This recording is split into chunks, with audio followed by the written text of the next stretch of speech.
sih ciri-ciri anak mandiri? Ternyata banyak loh cara untuk menjadi anak mandiri, baik di lingkungan sekolah maupun di dalam rumah. Nah, mau tahu apa saja sih ciri-ciri anak mandiri? Yuk simak bareng-bareng.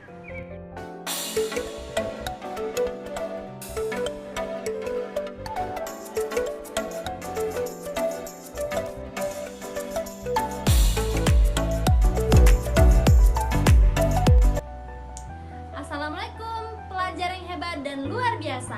Apa kabar kalian hari ini? Semoga selalu dalam lindungan Allah Subhanahu wa Ta'ala. Nah, bersama saya Kak Indah Ramadhani. Ada yang tahu nggak materi apa yang akan kita bahas pada hari ini? Ya, benar sekali. Hari ini kita akan membahas materi Aku Anak Mandiri.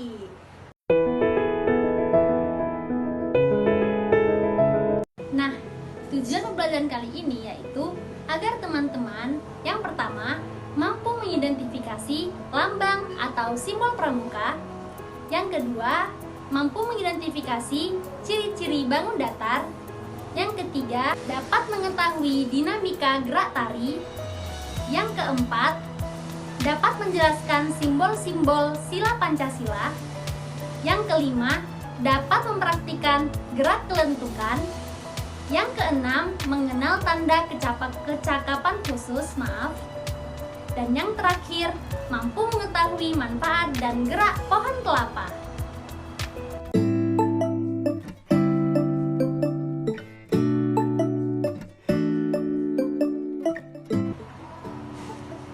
Apa sih yang dimaksud dengan mandiri?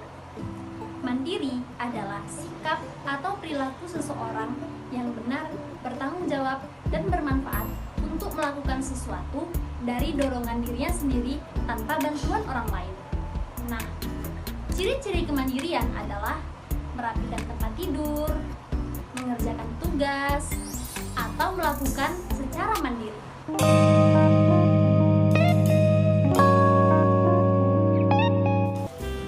Nah, di sini kita diajak untuk membaca dan mengidentifikasi informasi terkait lambang negara kita.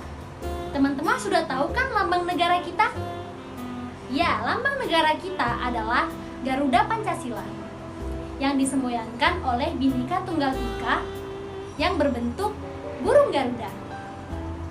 Kita sering melihatnya di kelas-kelas dan di kantor kepala sekolah ataupun di kantor-kantor yang lainnya. Teman-teman tahu tidak siapa sih yang merancang lambang negara kita? Ya, yang merancang lambang negara kita yaitu Sultan Hamid II. Lalu disempurnakan oleh Presiden Soekarno-Hatta dan diresmikan pada tanggal 11 Februari 1950. Lalu, kenapa sih Garuda Pancasila menjadi semboyan kita? Untuk melambangkan bahwa negara Indonesia adalah negara yang kuat dan besar. Teman-teman tahu tidak bahwa pada bulu Garuda Pancasila di lehernya terdapat 45 bulu, di sayapnya terdapat 17 bulu, dan di ekornya terdapat 8 bulu.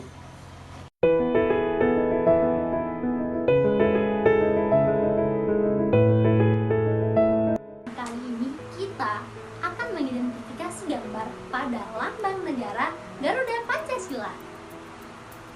Yang pertama adalah gambar bintang.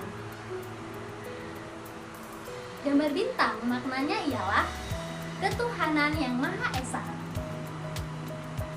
Yang kedua, bergambar rantai.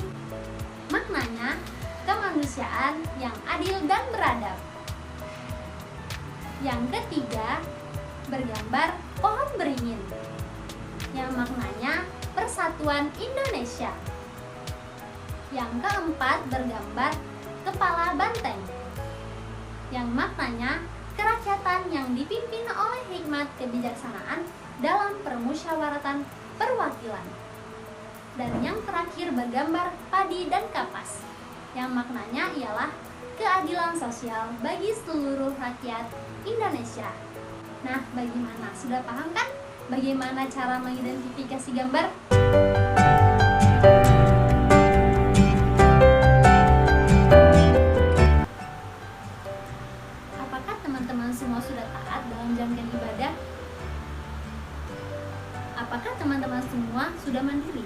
menjalankan ibadah? Atau apakah teman-teman harus diingatkan dulu oleh orang tua untuk melaksanakan ibadah? Nah, dalam pelajaran kali ini kita akan membahas ketaatan dalam beribadah. Sesuai dengan janji pramuka, takwa kepada Tuhan Yang Maha Esa. Ketaatan dalam beribadah juga termasuk ke dalam pengalaman sila Pancasila yang pertama, yaitu ketuhanan Yang Maha Esa. Mandiri dalam melaksanakan ibadah seperti menyiapkan peralatan sendiri, tidak harus disuruh oleh orang tua, dengan kemauan sendiri, serta bertanggung jawab terhadap agama masing-masing. Seperti contoh, yang pertama, Siti selalu berdoa dan bersyukur kepada Tuhannya. Ia selalu pergi mengaji ke masjid dan sholat di sana bersama keluarganya. Yang kedua, Edo pergi ke gereja bersama keluarganya dan berdoa di sana. Yang ketiga, Dayu adalah seseorang yang beragama Buddha. Ia dan keluarganya pergi menjalankan ibadah ke vihara. Yang terakhir, Vero dan Budi. Vero adalah seseorang yang beragama Hindu. Ia pergi ke pura bersama keluarganya untuk menjalankan ibadah secara taat. Yang terakhir, Budi. Ia pergi ke kelenteng karena ia beragama Konghucu. Ia pergi bersama keluarganya untuk menjalankan ibadah. Itulah bentuk contoh dari pengalaman sila Pancasila yang pertama. Mereka semua menjalankan ibadah masing-masing dengan tanggung jawab.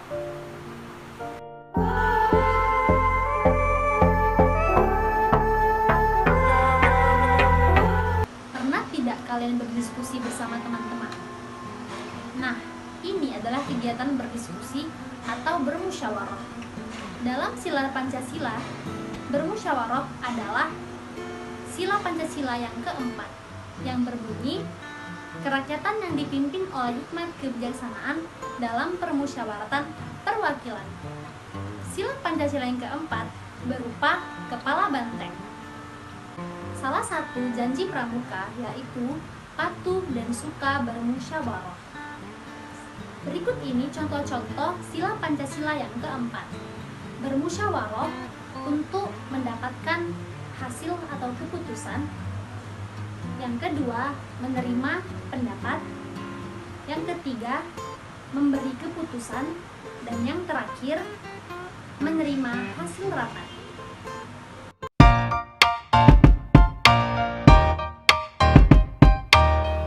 Nah, kita sudah selesai belajar mengenai sila Pancasila. Lalu apa saja sih sikap yang dapat kita tekuni dari semua sila Pancasila tersebut? Yuk kita simak bareng-bareng. Yang pertama, mandiri dalam beribadah. Andri sangat rajin beribadah. Begitu juga teman-temannya. Mereka mengerjakan ibadah sesuai dengan kepercayaan masing-masing. Nah, sikap ini salah satu pengalaman sila Pancasila yang pertama, yaitu ketuhanan Yang Maha Esa. Yang kedua, mandiri dalam mengerjakan pekerjaan rumah. Andri sangat rajin membantu ibunya, juga ayahnya. Bila perlu, ia menyiram tanaman, juga merapikan tempat tidurnya sendiri. Nah, sikap ini adalah salah satu pengalaman sila Pancasila yang kedua, yaitu kemanusiaan yang adil dan beradab. Yang ketiga, mandiri dalam keterampilan secara berkelompok. Andri dan teman-temannya sedang bergotong royong. Mereka bekerjasama dan saling tolong-menolong. Sikap ini adalah pengalaman sila Pancasila yang ketiga, yaitu Persatuan Indonesia. Yang keempat adalah mandiri dalam mengambil keputusan. Andri dan teman-temannya sedang bermusyawarah. Mereka sedang memilih ketua kelompok. Mereka menghargai keputusan dan menerima semua keputusan. Ini adalah sikap dari pengalaman sila Pancasila yang keempat, yaitu kerakyatan yang dipimpin oleh hikmat kebijaksanaan dalam permusyawaratan perwakilan. Yang terakhir ialah mandiri menjadi pemimpin. Andri adalah ketua di Regu Kepramukaan. Ia membagikan tugas kepada teman-temannya sesuai kemampuan mereka masing-masing dengan adil dan rata. Nah, sikap ini adalah dari pengalaman skill Pancasila yang kelima, yaitu keadilan sosial bagi seluruh rakyat Indonesia.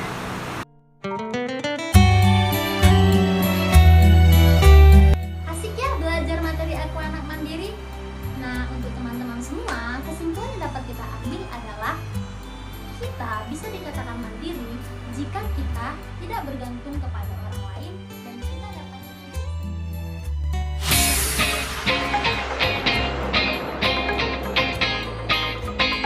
Nah, itu tadi pembelajaran kritik tema 8 subtema 2 mengenai Aku Anak Mandiri.